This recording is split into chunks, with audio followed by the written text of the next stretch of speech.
কেমন লাগলো সবার? একদম ফাটাফাটি। নাথুলা পাসে বরফ নিয়ে খেলাখেলি করার পর আমরা চলে যাই বাবা মন্দিরের উদ্দেশ্যে। 7টা ছাতা আছে, আমি একটা ছাতাও নিয়ে আসিনি। Proud of me, proud of me.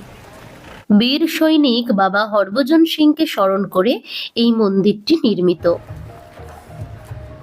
দাঁতে দাঁত থেকে যাচ্ছে, তবু আনন্দ, মানে সীমাহীন আনন্দ। জ্যাকেটটা ওয়াটারপ্রুফ ছিল, কিন্তু বাকি সমস্ত কিছু বৃষ্টিতে ভিজে গিয়েছিল, সেই জন্য দাঁত একদম ঠক ঠক করে কাঁপছিল। তবুও প্রচন্ড ভালো লাগছিল আর মনের মধ্যে একটা আলাদাই উষ্ণতা ছিল, তাই আমরা ফাটিয়ে মজা করতে পারছিলাম। ওহো, ঠান্ডা লাগছে কিন্তু দারুণ মজাও হচ্ছে।